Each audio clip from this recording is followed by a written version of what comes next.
Hi folks and welcome to your Gersnet. Philippe Clement's Rangers can beat everybody domestically but can't seem to score a goal.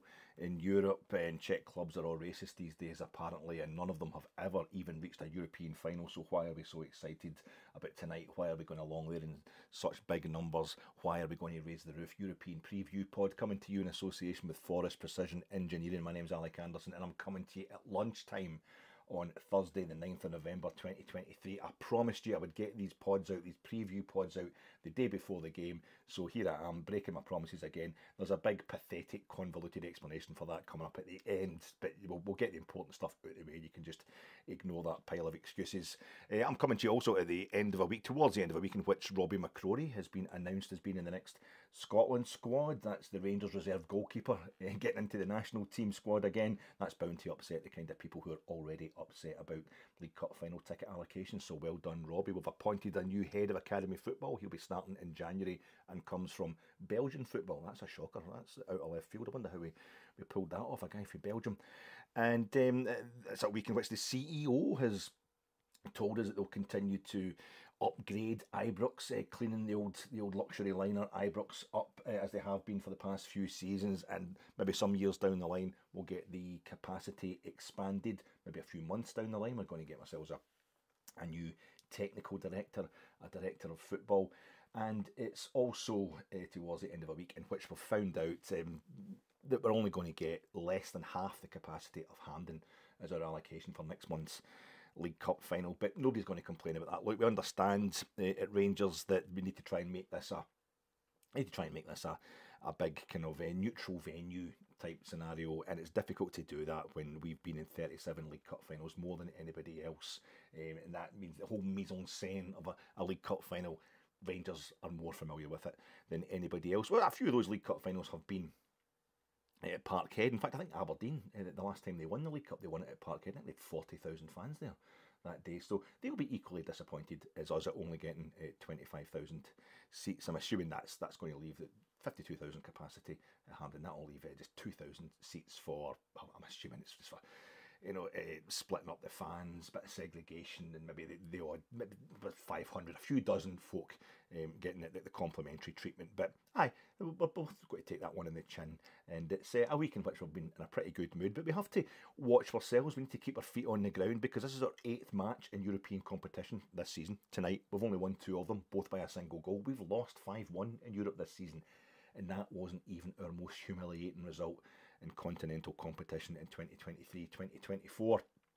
Philippe Clement, as I say, his Rangers haven't even scored a goal in Europe. In the last 5 times we've played Czech clubs in European competition, the Czech club has won at least one of the 2 games involved in those last 5 ties between Rangers and Czech sides. So with Sparta earning a 0-0 at home against us 2 weeks ago, from a superstitious point of view, if nothing else, we need to be on our toes tonight as this miasma of matches against Mayo Maroon comes to an end. As the big baldy Belgian says, the most important match is the next one, and that's why I'm thinking about when we played Spartak Moscow at Ibrox in the Europa League group stages in 2018-2019 season. You remember they had changed their manager. They'd sacked their manager just before. I don't know if it was the game at Ibrox or it was a double header in that group, and we played them in Moscow 2 weeks later.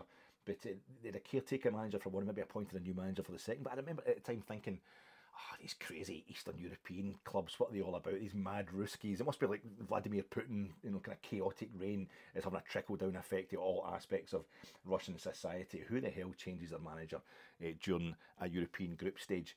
This is the past 3 games we've played in this Group C of the 2023-2024 Europa League with a different manager for each one of those games, and it's the second season in 3 that we've changed permanent manager during the course of a Europa League group stage. Giovanni Van Bronckhorst made his debut at home to Sparta Prague, the side we're playing tonight. So I think it's Spartak Moscow, Sparta Prague. So I've seen Sparta Prague. It's the 3rd time I've seen them live tonight, as long as I don't die between now and kick-off. And I've seen Spartak Moscow in the flesh, I say, a few years ago at Ibrox.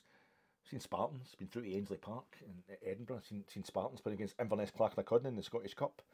So is that it? Is that all the there's Blythe Spartans, and there's Blythe Spartans, but they're kind of non-league, and Spartans here are in the SPFL now, so they're no non-league. Maybe that's it. Although I suppose, in the east, in the old communist countries, and that you're going to have lots of Spartas and Spartaks, and that's a big thing in that part of the world. Also in Greece and what have you. Maybe a few more clubs with that name, maybe about 300. Anyway, so 2018-19, yeah, we played Spartak Moscow. That was, remember, Eros Grezda missed a sitter right at the end at Ibrox. Maybe we could have won it, but we didn't really care that much because it was just a massive ambition to get ourselves into the Europa League group stages at that point in time. So an ambition realised in and of itself. And that it sums up the kind of mad spectrum of our regard for the Europa League group stages that we've been through in the last 5 or 6 years. A real range of emotions when it comes to this competition, this stage of this competition. We went out, obviously, our first game back in Europe after being in the lower leagues. Pedro Caixinha loses to Progress Niederkorn in Luxembourg. Absolutely humiliating. By the time Steven Gerrard came in as manager the following season, and we're facing like four qualifying rounds before we could actually get into the group stages. I wasn't even thinking of the group stages. I just thought, can we go out of Europe this season to a team from a country even that people associate with a better standard of football than Luxembourg? And we played Skopje in the very first round under Gerrard, and I thought, that's fine, they're from Macedonia, or North Macedonia now, a former Yugoslav country, that's good. But then we beat them, we beat a team from Croatia, we beat a team from Slovenia, and then we beat a team from Russia, and in the group stages, our first try under Gerrard, a miracle in itself. Finished third in the group, but took it down to the last set of group games. Absolutely fantastic. Sorry, I'm just stopping because a noise that I have never heard before outside my house. I don't know what somebody's doing, but it sounds like the wee sweepy guy at Ibrox that used to doing me and Collins nuts when we were trying to do the post-match reaction pods outside Ibrox. It's a kind of mobile hoovering sound, and I've never heard it before in my street. I think it's the wee sweepy guy. You heard what Colin said about him a few times. The guy's just trying to do his job, and here he is. He's getting his revenge by following me to my house, and he's just become the latest of the technical problems that has stopped me getting this pod out today, folks. But we got into those group stages in, 2018-2019, and did really well to take it down to the final day. And the following season, we actually qualified. We got through the same 4 qualifying rounds. We go through in second place. Great game against Braga. Go out to Bayer Leverkusen, no disgrace at all. Following season, 3 qualifying rounds. We win the group, and we're playing against Benfica and Standard Liège, Lech Poznan. Fantastic. We win the group unbeaten. We go through, and we have the great tie. We beat Royal Antwerp, total goal fest, beat them 9-5 in aggregate, and go out to Slavia Prague in horrible circumstances. But that was the season we actually won the league as well, 55 under Gerrard. And so the following season we're in the Champions League group stages, and we drop out of that. We drop out of the qualifying, and we're kind of, it's a downer then. Being in the Europa League playoff round is a bit of a downer. We go over to Armenia and that, just get through, because we're really, we feel it's all beneath us now. We lose our first 2 games in that group stage in the Europa League in 2021-2022. And by the time we play the last game, though, it's a dead rubber because we're already through. We draw over in Lyon, Scott Wright scoring.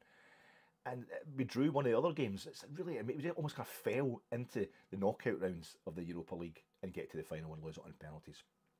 So last season, obviously we're in the group stages of the Champions League. We didn't change manager during that European group stage, but we changed monarch. Remember the minute of silence for the Queen before the Napoli game? We're all singing God Save the King for the first time. Lovely moment. How do you think he got on the other day, Charles? That's his kind of debut, isn't it? Almost a year later. His real debut is the opening of Parliament and the King's speech. It's just weird to say that. He was alright, wasn't he? It was a bit like when Ali took over from Walter Smith, and it's like the person who'd been in the background, the understudy, kind of yapping away for years. They suddenly realise when they get the top job that you need to be more stoic. And but it's alright. Ali became a legend as Rangers manager for different reasons, and Charles will no doubt get his chance, maybe starting on Sunday. So good luck to him in the new gig. But we get to this season, and we've found ourselves beating Real Betis. Absolutely fantastic result against a major player in La Liga. Michael Beale's best result, I would say, as manager. And then we have utter humiliation, one of the worst results of all time, against Aris Limassol in Cyprus in the next game. And then we get the draw, a decent draw after being pounded heavily for about 50 minutes, 70 minutes all in, I would say, by Sparta in Prague.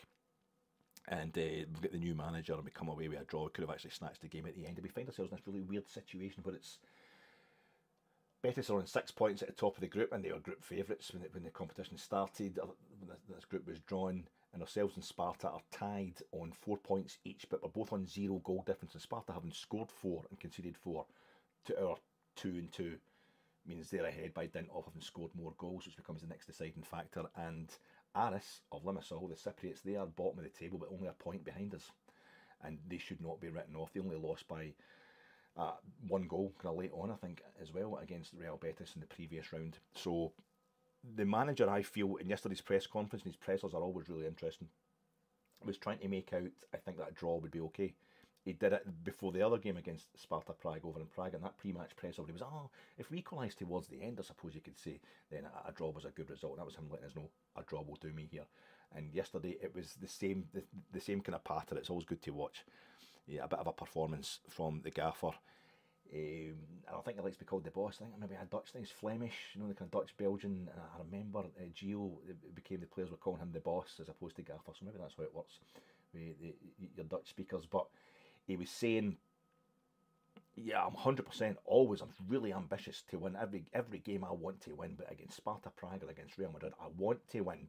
But you know, your question, Mr. Journalist, was how vital is it to win tomorrow night? And I'm saying we won't know that until the end of the series. It was the end of the series. Another lovely kind of translation from the Belgian, from the Flemish to English. The end of the series, it might work out that a draw was absolutely fine. There's 2 more matches to go, so we don't know how vital it's going to be. We do. We do feel like we'd like to win it, please. It's Rangers, and we'd like to win all games, especially against somebody we've drawn with away from home. But I know what he means. I have a funny feeling about this game. It's maybe because, you know, my old fart brain is I still remember Czechoslovakia. I know Slovakia and the Czech Republic were one country, and Bratislava, the capital of Slovakia, these days are always the capital of Slovakia, but you know, a sovereign capital in its own right. I was over there when we played at Media Bratislava in the 2005-2006 Champions League, and that was the double header in the middle of the group as well. We'd drawn 0-0 at Ibrox, then we went over there and we drew 2 each. I saw Stephen Thompson getting his only Champions League goal in his career, and it was both disappointing results in a group with Inter and Porto. There's already a lot of draws going on, and we just kind of stumbled through towards the end. Only the second time we'd ever finished second in a Champions League group, the first time we'd qualified from a Champions League group. And I feel as if this one's going the same way. We keep thinking, that's Aris Limassol getting back in their place, and that's Real Betis going where they should go, and we just need to overtake. We got the draw away from home there, so we'll beat them at home. Sparta doesn't work like that. Doesn't work like that at all. But the most interesting thing, I wouldn't be surprised if it's 0-0 tonight. Again, that's what I'm trying to say to you. I'd be surprised if we lose, and you know, I wouldn't be greatly surprised if we won with the way we're playing right now under Clement. But I just have a funny feeling for a wee 0-0 tonight. So that's probably going to help Rangers win 4 or 5-0. But yeah, Clement's presser yesterday, seriously interesting, really, really good. I don't know if I'm just doing that thing that we all do at Rangers when everything's going well. We need to find something to fall about. We need to start kind of stirring the dirt, so to speak. Did you think it was Todd Cantwell he was referring to? Probably not. I've not looked at Rangers Twitter. Maybe there's somebody else out there has jumped in the back of this. Maybe it's just a shot in the dark. I'm getting it completely wrong. But the machine. I want to be at a situation where I could be sitting on the sofa and letting things go loose. Was that what it was? And I didn't know if he was talking about getting his joggies on and maybe going commando. But no, we all like to sit in the sofa, watch the telly, let things go loose. But I think it might have been another one of those translations from the Flemish where he's talking about letting the machine loose. He wants a machine. A Mean Machine, a terrible film with Burt Reynolds. It was made even worse by Vinnie Jones. A machine for living. That's what Le Corbusier, the famous kind of modernist architect, that's what he called a house. And the machine. Remember all the war films you watch, the submachine gun, the Schmeiser, it's nicknamed it. You see the Wehrmacht using, the Germans in these war films are always using a Schmeiser. It's got the kind of skeleton butt and it's got the wee pistol type handle, but the long magazine at the front, that's a kind of another handle where you're that was nicknamed the Schmeiser, but it's called the MP40 or the MP30 depending on the model. That was the machining pistol, and ghost in the machine. That's a kind of philosophical phrase about the separation, but also the link of the body with mind. It's also the 4th studio album by Police, and it's also Todd Cantwell. I'm convinced it's Todd Cantwell who's the ghost in this machine. Machines don't run well if a cog comes out its holding or bracket or whatever. I'm not a machine type person. I was never an artificer. I don't have a trade, so to speak. I feel as if Big Clement is the machinist. He's Christian Bale in that film, the machinist, down to an anorexic husk with just seriously dark intentions. Todd Cantwell come on against Dundee at Dens Park the other night in my post-match reaction pod on Gersnet last week. I said self-deprecatingly that I didn't know what he'd done. He come on, I just knew he'd come on when it was 2-0, and when he left the park it was 5-0. I was just slagging the fact that Todd Cantwell, who I love, I think he's the best player we've got technically at Ibrox. Absolutely adore him. I was just slagging the fact that I couldn't work out who was doing what because Rangers were so good. There was just this attacking flurry. It was a hailstorm of attack at the end of the game. I couldn't pinpoint what various players were doing tactically. That's all I was saying. I was slagging that. But then after the League Cup semi, Cantwell comes off at half time, and Corey McLaughlin for Viaplay asks Philippe Clement in the post-match interview, did you take Todd Cantwell off because he had a yellow card? He picked up a yellow card, and he says, no, it's tactical. It was tactical, and it was quite curt. He wasn't going to go into it. He wasn't going to make a big deal of it, but he wanted it known that it wasn't because he had the yellow card. And he then says yesterday in his pre-match presser, Philippe Clement, he says he wants to find out if the players. Somebody had asked him about this. Are you still a journalist out there? Apologies if it was a Rangers fan, a media journalist, but it was one of those questions that seemed quite kind of almost kind of try to stir up something because things are going so well. What would be your observation period? As if the observation period was like a probation period where Clement was going to decide, no, they're rubbish, I'm leaving. I'm not going to stick around here. And he said, well, that's ongoing. But it's obviously segueing with a building period. I'm building the team that I want from the moment I arrive here, but I need to suss the players out. I'm still learning stuff, and I need to know what players need a slap and what players need, more love. Basically, that was quite good. It's something that managers always say, but just the way he puts things just now, it seems fresh and new. Which is obviously what the players are feeling as well, the way they're talking about him.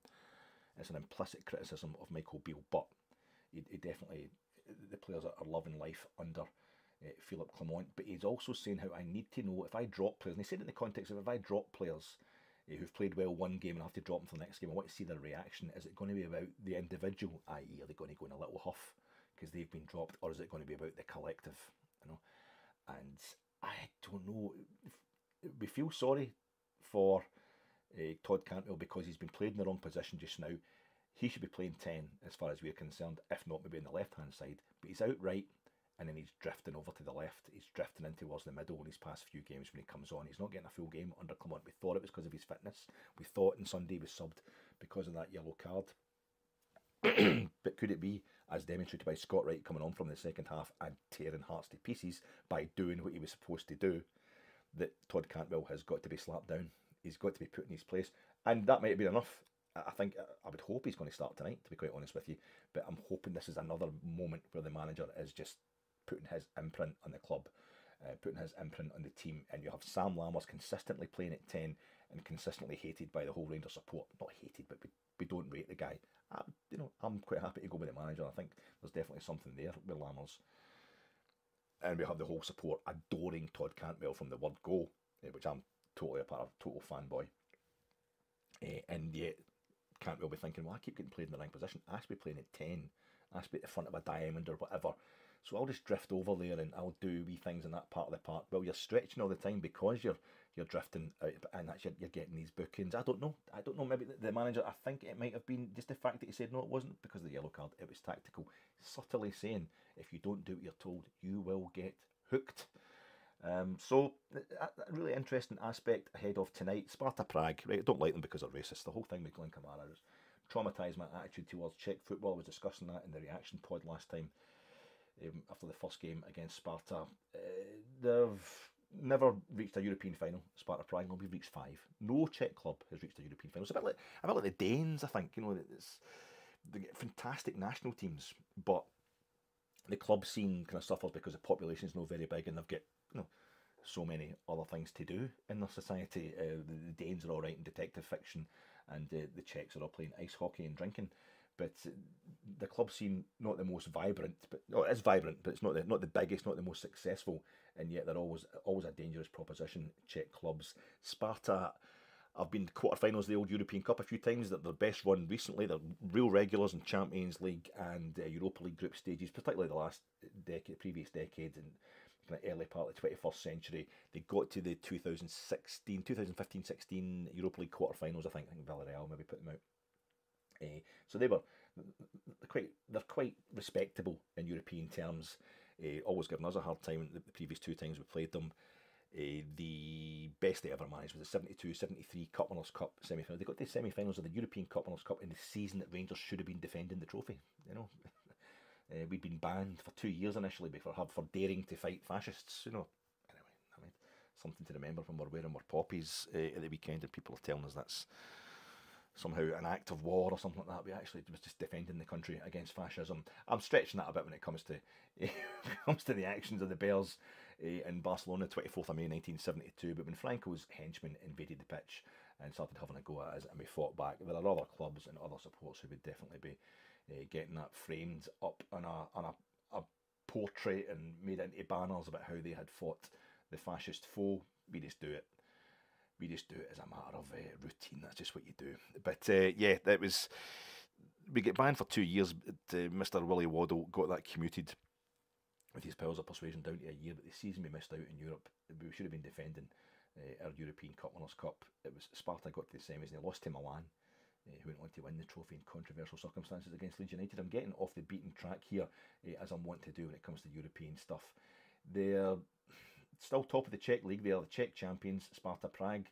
They're the top champions of everything. It was 37 times league champions. Their captain, he wears number 37, and he's a young guy. I'm assuming that's why he wears 37. His squad number, but they've won. It's that thing where it's the Czechoslovakian league, and then the Czech league, and I think in the world, I think the cup, for example, they've won the Czech cup or the cup more times than anybody else.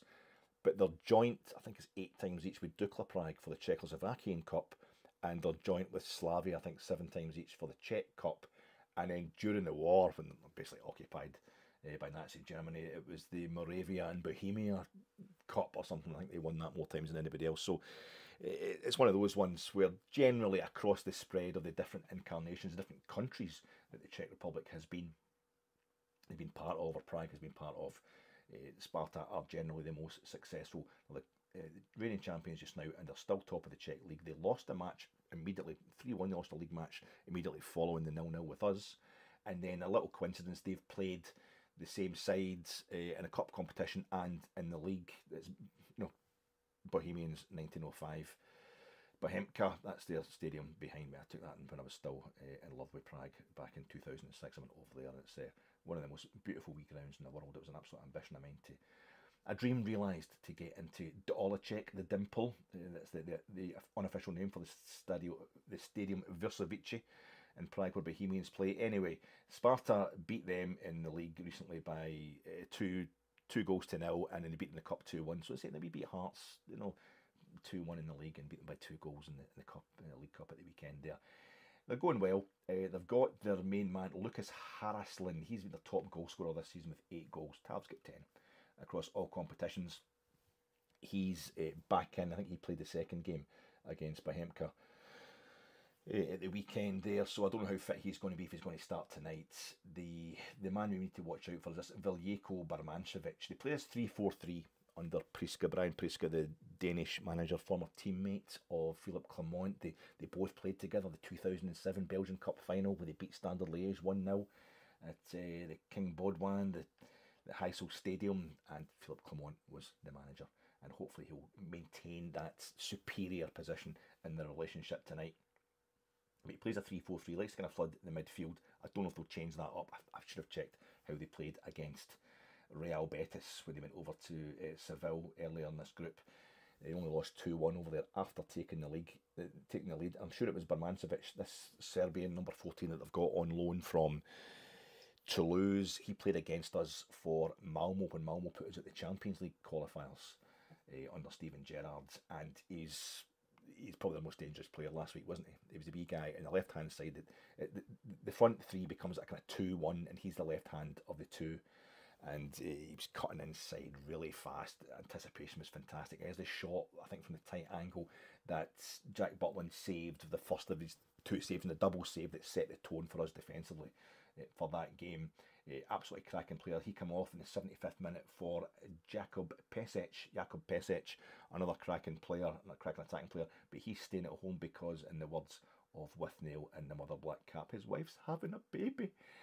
So he's not going to be there, but they're probably going to have the Nigerian forward Victor Olatunji. He come on last week, fantastic, very powerful, really, really fast, and like all of them. The Kuchta, the number 9 last week, I think he came on for him eventually, but he was quite good as well. All of them, powerful, rangy, fast, and tall, big. The 3 goals against Aris Limassol in their first group game this campaign all came from corners or throw-ins. So they're going to go old school. They're going to go Wimbledon 1988 if they have to tonight. So watch out for that. We need to be aware of balls going into our box. Their goalkeeper, Peter Vindal Jensen, a Dane, like his manager, he ended up with a couple of cracking saves towards the end last week. Danilo had the shot that he pushed onto the bar.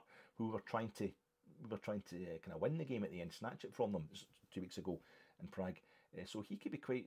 The idea is that they're going to be up against it tonight, but because we're hoping Rangers, unlike the first game in Prague where we had to go with 3 centre halves, because the one and only Borna Barisic wasn't fit, and of course, as somebody needs to tell Philippe Clement, there's a phrase in English called needs must. That'd be the best way to explain it. He doesn't want to talk about the injuries, and people keep asking him, why are you picking such and such a player? And it's like, because of the injuries, I don't want to talk about it. I was talking about it a few weeks ago. We did that lovely thing where he's saying to the press, I'm not telling you, with a straight face, but there's a sparkle in the eye, the twinkle in the eyes, letting them know I'm just joshing these guys. Did the opposite yesterday. I think it was Mark Benstead kept asking him about Kamar Roof, who we might see for 5 or 10 minutes tonight, but why is Kamar Roof injured all the time and for so long? And eventually Clement just kind of went, the big smile on his face, I don't want to talk about the injuries, I don't want to tell you about that, but the eyes were dead, and it was like, shut it, or you will be killed, I will kill you if you keep talking about why Kamar Roof is just taking so long, is so fit, so rarely, but aye. So I think we might see him for 5 or 10 minutes tonight. Needs must as it goes, but we don't have John Suter though. I've got Nicola Raskin, the two of them, are they going to be back in time from injury? Ravi Matondo is back training, but he's not going to be fit enough to play in this game. Same like Tom Lawrence, a wee chance there perhaps. Scott Wright, who's become the darling of the Rangers support after his performance on Sunday, quite rightly, absolutely fantastic. He was at Hampden. He's a doubt, maybe it's mind games from the manager, but he's a serious doubt, apparently a wee muscle thing at the end. So I'm assuming it's going to be the 4-2-3-1 formation. Tav and Borna as your fullbacks, Goldson and Ben Davis, who was on the bench again on Sunday. He was back in the squad, back in the matchday squad after being missed out altogether for Dens Park. I'm hoping they're going to be our centre halves, and maybe Ben Davis is going to take a corner. He should take a corner tonight again, so he's just taking a corner in both games against Sparta Prague. Jack and Lundstrom. I'll go for Jack and Lundstrom as the sitting two, although Ryan Jack doesn't usually play this many games at this latter stage of his career when he's been so injury prone for so long, having him playing successive whole games or starting games. He was great at Hampden, of course, as he always is, but I would like to see him in there. But maybe Cifuentes is going to get his chance. He doesn't seem to fancy Cifuentes so far, the new manager, but maybe Cifuentes should be in there beside Lundstrom tonight. I would go with Jack, and I want Lammers on the right hand side, Cantwell at 10, and Sima, obviously, who's caught his celeb. He's been absolutely fantastic this season.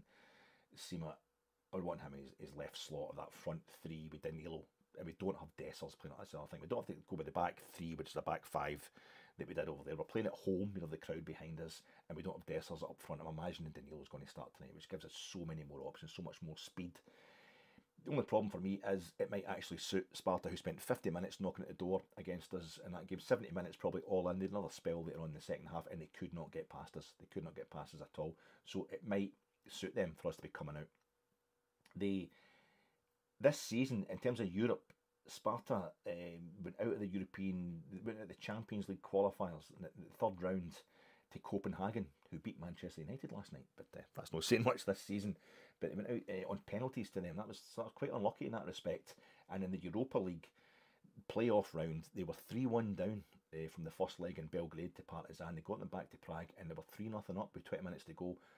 Partizan pulled one back, looked like it was going to extra time, and then Olatunji, the Nigerian chap, he scored with 3 minutes to go.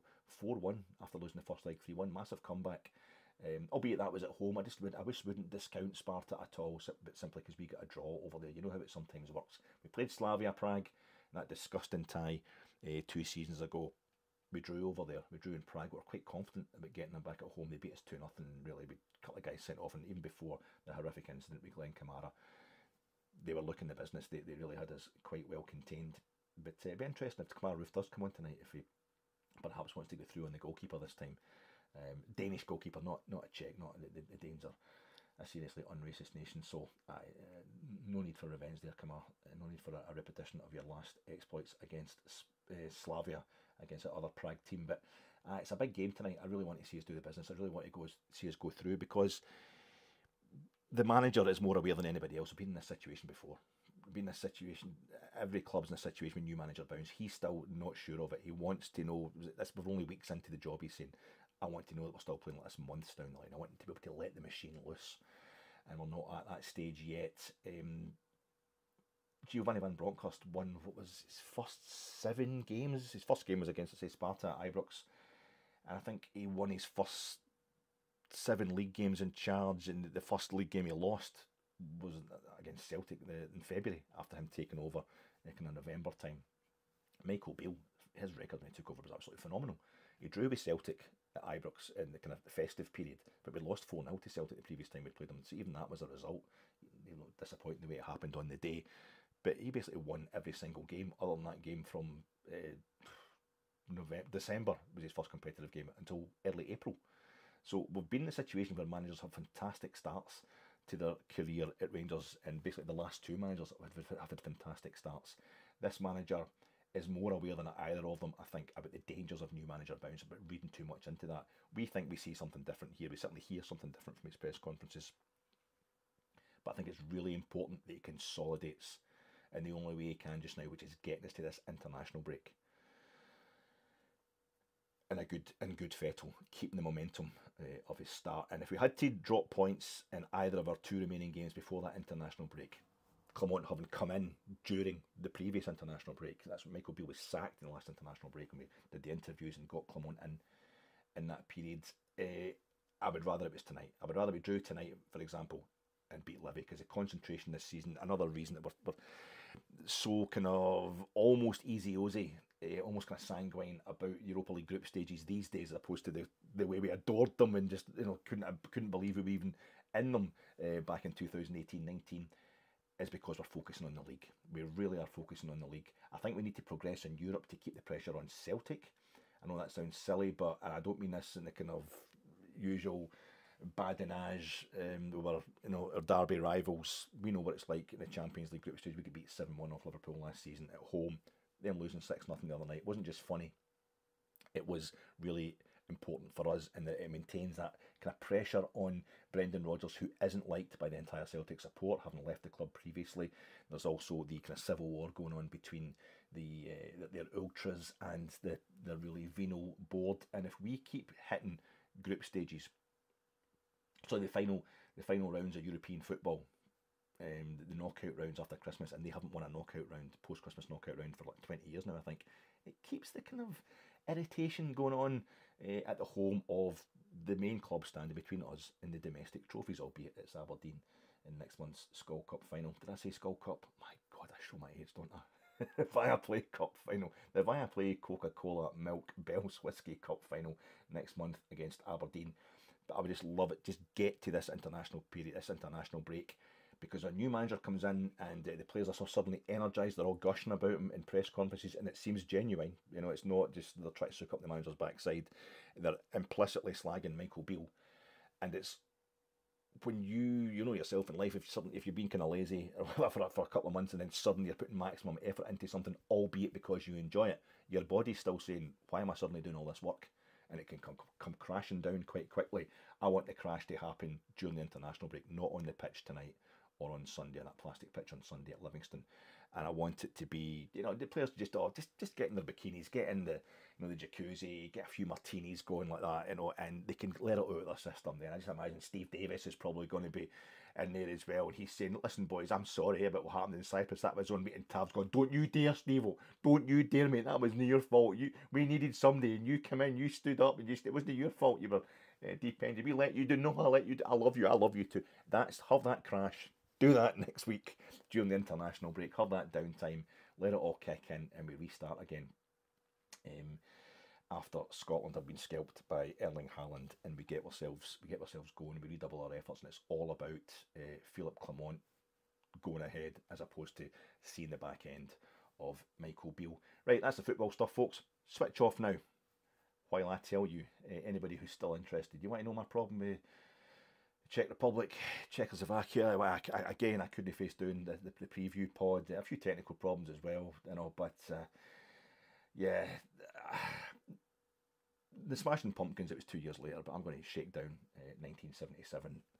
That's when all my my earliest football memories all come from 1977. Went to my first game, Rangers against Hibs at Ibrox. 2-1, we beat Hibs at Ibrox, and a kind of dead rubber at the end of the fag end of a season, which we won nothing. It was Ali McLeod's Aberdeen beat Celtic in the League Cup final. That was the only thing that stopped Celtic winning the treble that season. In between Jock Wallace's 2 trebles, my uncle, they're kind of bored, obviously. So they take me along my first game at Ibrox.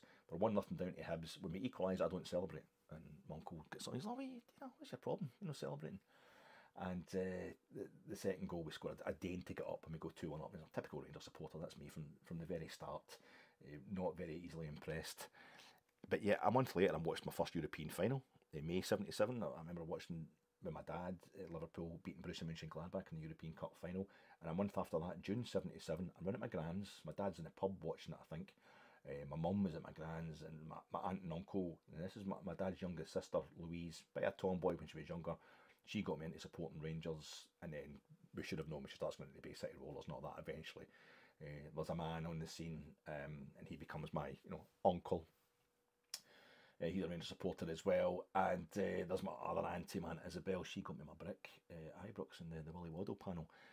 And we're watching Scotland beating England at Wembley in the 1977 home internationals. Gordon McQueen scores the first goal, Ken Dalglish scores the second, and my aunt and uncle, who cheered at Ibrox when we beat Hibs, they're going absolutely apoplectic. They're jumping up and down on the sofa. I'm 7 years old at the time. I'm just about to turn 8 at that point. I'm like, what's going on here? When you see the adults that you know so well going so crazy, and then my uncle's picking her up, and my aunt Isabel's jumping about the room, and I'm like, what's going on here? And my auntie's saying, it's beating England at Wembley. It's the first time in 10 years. The last time we beat, England were world champions 10 years ago when we beat them at Wembley. That was the last time we managed it. It's a massive thing, and you're like, this is great. You can act like an idiot with the football. So, cut to September 1977. A few months later, I'm 8 by this point. I don't know, was that primary 2, primary 3? I don't remember. I got to assembly, or was it gym? I think it was gym. One of my earliest memories at primary school, Chazzy Muir. He comes up to us, Chazzy Muir, who me and him were the only Rangers supporters left, I think, at Stanley Primary School by the time we won the Scottish Cup in 1981. It was all North Ayrshire, so obviously it was all Aberdeen and Dundee United fans by that point. But I remember us being the only ones celebrating Rangers winning the Scottish Cup final replay in 1981 against Dundee United. Anyway, he comes up to us, this is like primary 2 or 3. You watch me and Cameron Wallace, he's Scottish, my mate, watching the World Cup final tonight, lads. What? Are you watching the Scotland against Czechoslovakia World Cup final at Hampden? I've been watching that, so brilliant. There wasn't a lot of live games on the telly in those days.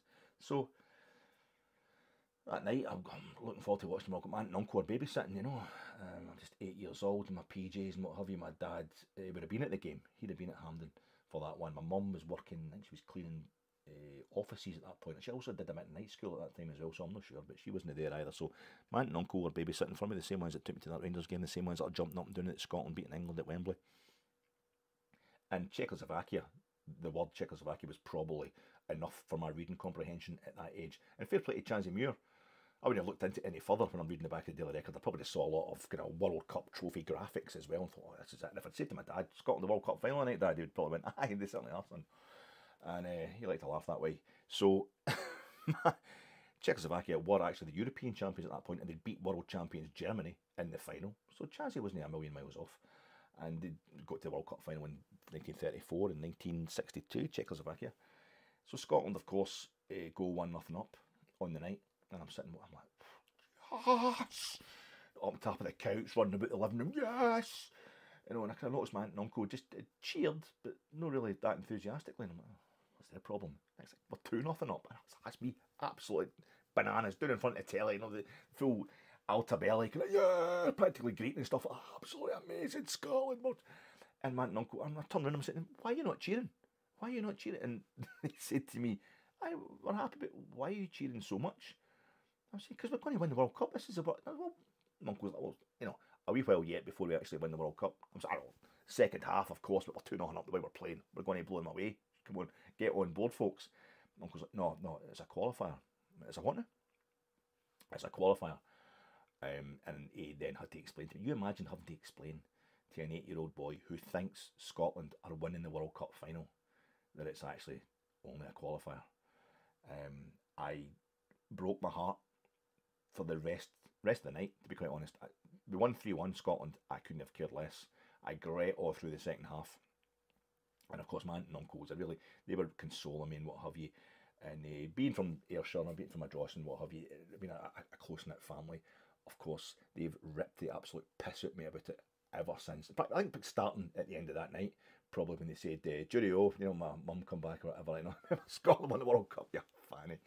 And every, you know, engagement party, wedding, birthdays, whatever, we get together. You having a good night? I am having a good night. Is it as good as the night Scotland won? Ah, fuck off. So yeah, it's one of the things that started my trauma.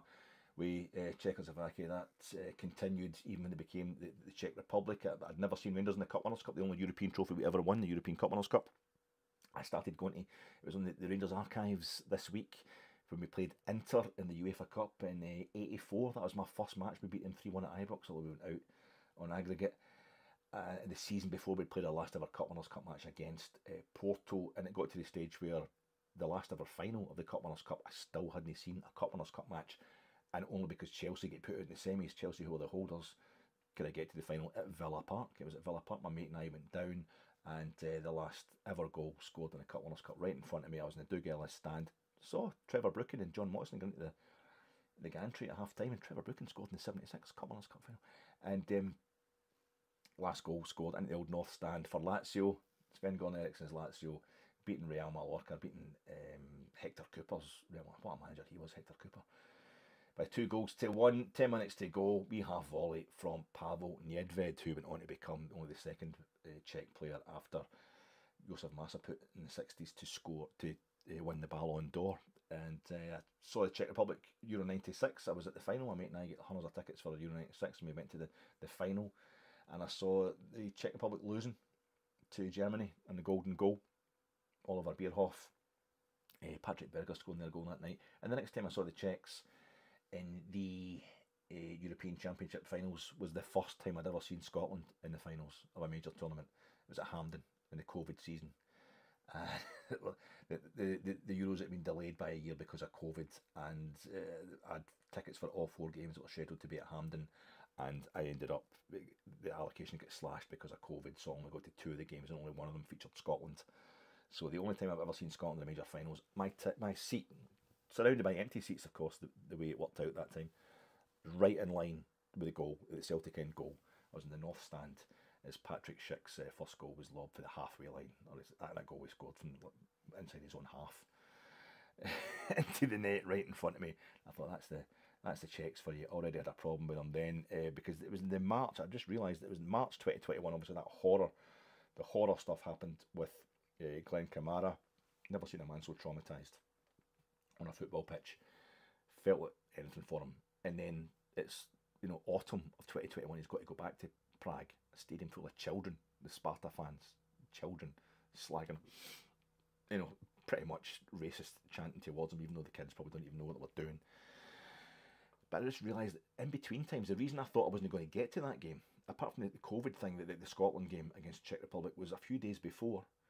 It looked like the Euros could get cancelled out of respect to Christian Eriksen, who collapsed and did actually die, technically died on the pitch at the Euros a few days earlier. And I just remembered recently, the Euros get pushed on a year because of COVID. They were played in 2021, and that game was against Finland. Glenn Kamara was on the pitch.